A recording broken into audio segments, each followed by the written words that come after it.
Hello सुनहरा पहलू के दर्शकों, क्या आप दुनिया की सबसे तेज ट्रेन में सफर करना चाहते हैं? आप कर रहे हैं स्टेशन पर ट्रेन का इंतजार। अचानक तेज हवा का एक झोंका आता है और लोगों की हेड्स हवा में उड़ जाती हैं।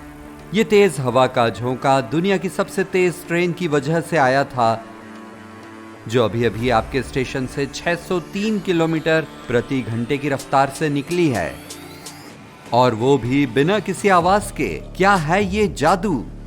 ये है जापान रेलवेज कंपनी द्वारा विकसित की गई SC मैगलेव ट्रेन। इसने रफ्तार का एक नया वर्ल्ड रिकॉर्ड अपने नाम किया है और ये जापान के बड़े शहरों टोक्यो, नागोया और ओसाका को जोड़ेगी। ये पूरा रूट 67 मिनट का है, यानी ये ट्रेन न्यूयॉर्क से वॉशिंगटन DC का सफर सिर्फ 1 घंटे में पूरा कर सकती है। मतलब ये ट्रेन ये सफर हवाई जहाज से भी तेज तय कर सकती है। लगे हाथ ये भी बता दें कि ये ट्रेन ना आवाज करेगी और ना ही वातावरण को प्रदूषित करेगी। भाई इसमें कोई इंजन जो नहीं है, इसके पहिए रेल की पटरियों के साथ रगड़ भी नहीं खाते, क्योंकि ये ट्रेन जमीन को टच नहीं करती, उससे थोड़ा ऊपर हवा में लेविटेट करती है। इसके लिए कोई रेल्स भी नहीं है।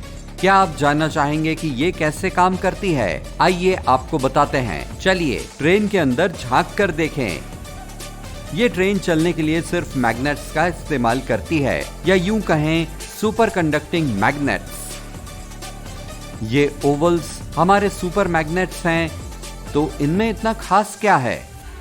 अगर आप इनमें एक बिजली का करंट छोड़ें तो ये अपने आसपास एक ताकतवर मैग्नेटिक फील्ड बना लेते हैं। आप इसे इन लाइंस पर देख सकते हैं। जितना ज्यादा तेज करंट होगा, ये मैग्नेटिक फील्ड उतनी ही बड़ी और ताकतवर होगी। लेकिन बिजली का करंट मैग्नेट को धीरे धीरे गर्म कर देता है और इसकी ताकत कम हो जाती है। मैग्नेटिक फील्ड भी कमजोर हो जाती है। हाई टेम्परेचर की वजह से मैग्नेट करंट के प्रति ज्यादा रेजिस्टेंस पैदा करता है। एक सामान्य फोन चार्जर भी इसी तरीके से काम करता है। फोन चार्ज करते हुए उसकी केबल गर्म हो सकती है, क्योंकि ये इलेक्ट्रिक करंट के प्रति थोड़ा रेजिस्टेंस पैदा करती है, ठीक वैसे जैसे हमारी ट्रेन पर लगे इलेक्ट्रोमैग्नेट्स करते हैं। इसका जाहिर हल तो यही है कि मैग्नेट को एक सुपर कंडक्टर में तब्दील करने के लिए उसे ठंडा किया जाए।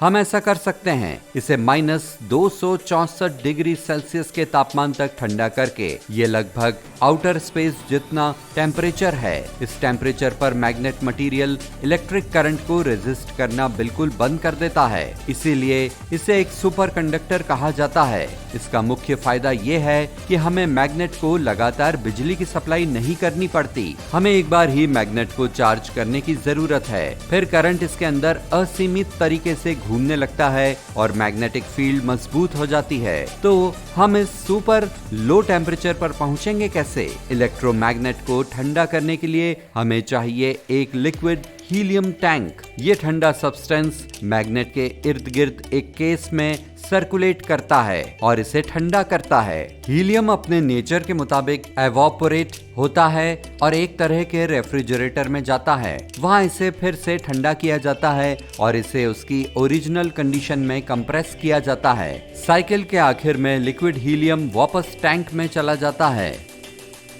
लेकिन यह भी मैग्नेट को एक सुपर कंडक्टर की स्थिति में रखने के लिए काफी नहीं है। इसलिए इंजीनियर्स ने इसमें एक और हीट शील्ड जोड़ी है। ये एक ऐसे बॉक्स की तरह है जिसमें लिक्विड नाइट्रोजन सर्कुलेट करती रहती है। ये भी लिक्विड हीलियम की तरह उसी साइकिल से गुजरती है। 4 सुपर कंडक्टिंग मैग्नेट्स और कूलिंग यूनिट्स के ऐसे ब्लॉक्स ट्रेन की दोनों तरफ इसकी पूरी लंबाई में लगाए गए हैं। ये मैग्नेट ट्रेन को चलाने वाली कुल फोर्स का सिर्फ आधा हिस्सा है। बाकी आधा हिस्सा गाइडवेज में छुपा है। तो क्या है उसके अंदर? इसी तरह के ओ शेप वाले इलेक्ट्रोमैग्नेट्स गाइडवे के किनारों पर लगाए गए हैं। उनकी पोलैरिटी नॉर्थ साउथ के पैटर्न पे रखी गई है और इसी तरह से जारी रहती है। ठीक वैसे ही जैसे ट्रेन के अंदर मौजूद मैग्नेट्स की पोलैरिटी भी इसी पैटर्न पे रखी गई है। आइए अब हम अपनी ट्रेन को गाइडवे पर रखते हैं। आप देख सकते हैं कि ट्रेन के अंदर मौजूद मैग्नेट्स और गाइडवे पर लगे मैग्नेट्स एक ही लेवल पर हैं। तो बिना इंजन वाली ट्रेन को हम चलाएंगे कैसे? हमें मालूम है कि मैग्नेट्स के उल्टे पोल्स नॉर्थ और साउथ एक दूसरे को अट्रैक्ट करेंगे और एक जैसे होने पर वे एक दूसरे को पुश बैक करेंगे, जैसे नॉर्थ और नॉर्थ। ये एरोज मैग्नेट्स की अट्रैक्शन और रिपल्शन की फोर्सेस को दर्शा रहे हैं और यहाँ सारी फोर्सेस डायगनली यानी तिरछी डायरेक्ट की गई हैं। इसके रिजल्ट से निकलने वाली फोर्स को आगे की तरफ डायरेक्ट किया गया है और देखिए ट्रेन थोड़ा सा आगे बढ़ना शुरू भी हो गई है। अब ट्रेन को अपने मैग्नेट्स की पोलैरिटी को रिवर्स करना है। ये मैग्नेट्स के अंदर इलेक्ट्रिक करंट की डायरेक्शन को बदलकर किया जाता है। एक बार फिर ट्रेन और गाइडवे के बीच खींचने और धकेलने वाली फोर्सेस मौजूद हो जाती हैं। ट्रेन आगे बढ़ती रहती है। ड्राइवर मैग्नेट्स की पोलैरिटी को बदलकर ट्रेन की स्पीड को एडजस्ट कर सकता है। जितनी ज्यादा बार नॉर्थ पोलैरिटी साउथ में बदलेगी उतनी ही तेज ट्रेन भी चलेगी। लेकिन ये ट्रेन जमीन पर गिर क्यों नहीं जाती? यह है इस ट्रेन की सबसे दिलचस्प बात, लेविटेशन यानी ऊपर उठे रहना।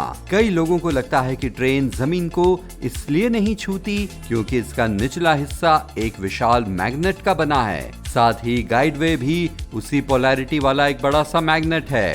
दोनों मैग्नेट एक दूसरे का विरोध करते हैं और ट्रेन ऊपर उठ जाती है। लेकिन ये सच नहीं है। गाइडवे की साइड पर लगे मैग्नेट्स ही सारा काम करते हैं। वे वैसे ही ओ शेप वाले मैग्नेट हैं, उन्हें बस मरोड़ा गया है जिससे वे नंबर 8 जैसे दिखते हैं।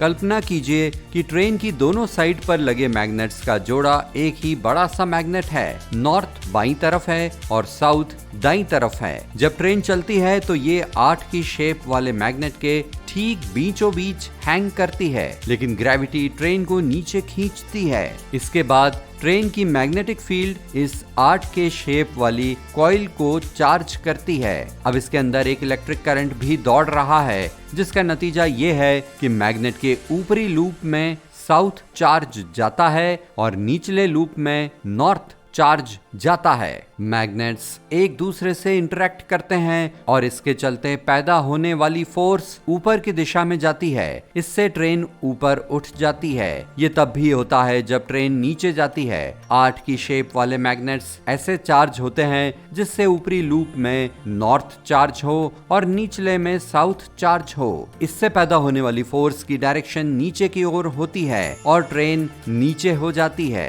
फिजिक्स के नियमों के कारण ड्राइवर के कुछ भी किए बिना ही ये प्रक्रिया अपने आप ही होती रहती है और ट्रेन गाइडवे पर लगभग 4 इंच की ऊंचाई पर फ्लोट करते हुए आगे बढ़ती रहती है। ये लगभग एक टूथपेस्ट की ट्यूब की लंबाई के बराबर है। तो क्या ट्रेन सिर्फ तभी लेविटेट कर सकती है जब वो चल रही होती है? बिल्कुल सही। इसका मतलब ये नहीं है कि जब ये स्टेशन पर पहुंचती है तो एकदम से जमीन पर गिर जाती है। मैगलेव में इसके लिए सामान्य पहिए भी हैं। स्टेशन पर ट्रेन अपने पहियों पर खड़ी होती है और उन्हीं पर अपनी स्पीड पकड़ती है। जब ट्रेन लगभग 150 किलोमीटर प्रति घंटे की रफ्तार पकड़ लेती है तब इसके पहिए हवाई जहाज के लैंडिंग गियर की तरह रिट्रैक्ट हो जाते हैं। ड्राइवर इन्हें सिर्फ तभी नीचे करता है जब फिर से स्टेशन पर रुकना होता है, लेकिन अगर इसमें पहिए न हो तो ये मुड़ नहीं सकेगी। नहीं? वेल हाँ, लेकिन ये गाइडवे का इस्तेमाल करके मुड़ती और आगे बढ़ती है। ये उन्हीं एक जैसे दिखने वाले 8 की शेप वाले कॉइल्स से होता है जिन्हें हमने पहले भी देखा था। ये गाइडवे के सरफेस के नीचे एक दूसरे से कनेक्टेड होते हैं। जब ट्रेन दाईं ओर शिफ्ट होती है तो इसके मैग्नेट्स कॉइल्स को चार्ज करते हैं, लेकिन चूंकि ट्रेन के मैग्नेट दाईं कॉइल की ओर ज्यादा होते हैं, ये ज्यादा चार्ज होती है और मैग्नेटिक फील्ड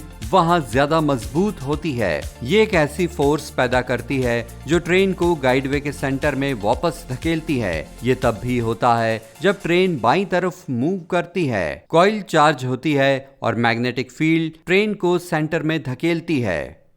डिंग डिंग घंटी की आवाज आती है और मैगलेव टोक्यो के स्टेशन से रवाना होती है। ये अपनी रफ्तार बढ़ाते हुए उस स्पीड तक ले जाती है जहां मैग्नेटिक फील्ड इसे लेविटेट करने में मदद करे। इसके बाद ड्राइवर पहिए हटाकर स्पीड बढ़ा देता है। ट्रेन मैग्नेट्स की पोलैरिटी को 1 सेकंड के छोटे से हिस्से में रिवर्स करती है, जिससे इसकी रफ्तार बढ़ती है। 1 घंटे में ट्रेन अपनी मंजिल पर पहुंच जाती है। ड्राइवर ट्रेन को धीमा करता है, जिससे मैग्नेटिक फील्ड कमजोर हो जाती है। ये पहियों को फिर से निकालने का टाइम है। ट्रेन लैंड करती है और स्लो होना शुरू कर देती है।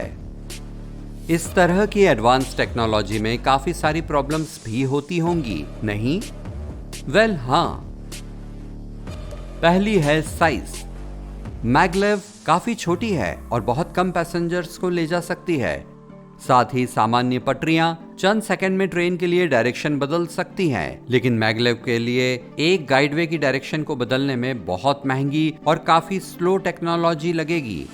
इसलिए गाइडवे के उसी रास्ते पर आम पटरियों पर हर 3 मिनट में एक हाई स्पीड ट्रेन दौड़ सकती है, लेकिन उसकी तुलना में मैगलेव को चलाने में 10 मिनट का समय लगेगा। एक और प्रॉब्लम है एरोडायनामिक्स। ट्रेन जितनी ज्यादा तेज चलेगी, उसके लिए हवा को चीरते जाना उतना ही मुश्किल होगा। 300 किलोमीटर प्रति घंटे की रफ्तार पर मैगलेव और दूसरी सुपरफास्ट ट्रेन्स लगभग बराबर एनर्जी का इस्तेमाल करती हैं, लेकिन 500 किलोमीटर प्रति घंटे से ज्यादा की स्पीड पर मैगलेव 4 गुना ज्यादा बिजली खर्च करेगी। इस ट्रेन पर पैसेंजर्स की कम संख्या को देखते हुए कन्वेंशनल ट्रेन्स के मुकाबले इसके टिकट काफी ज्यादा महंगे होंगे। इसके अलावा मैगलेव ट्रेडिशनल पटरियों पर नहीं चल सकती और इंजीनियर्स को बिल्कुल नया गाइडवे रूट इसके लिए तैयार करना होगा। साथ ही उन्हें काफी सारी सुरंगें भी बनानी होंगी, जिससे ये प्रोजेक्ट और भी ज्यादा खर्चीला हो जाएगा। तो जापान को इतने महंगे और इम्प्रैक्टिकल सॉल्यूशन की जरूरत क्या है? इसकी कई वजहें हैं। पहली है साइज्मिक एक्टिविटी। जापान में बहुत ज्यादा भूकंप आते हैं और ट्रेडिशनल पटरियां अक्सर डैमेज हो जाती हैं। एक भूकंप चंद मिनटों में पूरे इंफ्रास्ट्रक्चर को तबाह कर सकता है। मैगलेव के गाइडवेज समुद्र के किनारे से बहुत दूर तथाकथित ग्रीन जोन में बिछाए जाएंगे, जहां पर भूकंप ट्रेन और गाइडवेज के लिए खतरा नहीं होंगे। और मुख्य वजह, ये हाई स्पीड ट्रेन 3 भारी भीड़ भाड़ वाले शहरों को जोड़ेगी। एक शहर से दूसरे शहर तक जाने में ज्यादा से ज्यादा 1 घंटे का वक्त लगेगा। ये ओवरऑल इकोनॉमिक ग्रोथ को बढ़ावा देने के लिए एक बड़ा अवसर होगा और इससे भविष्य में काफी आर्थिक फायदा हो सकता है। साथ ही जापान इस ट्रेन को दूसरे देशों को बेचने के बारे में भी सोच रहा है। तो क्या आपको अपने यहाँ ये ट्रेन चाहिए? अगर हाँ, तो आप अपने पहले सफर पर कहाँ जाना चाहेंगे? कमेंट्स में अपना जवाब जरूर लिखें।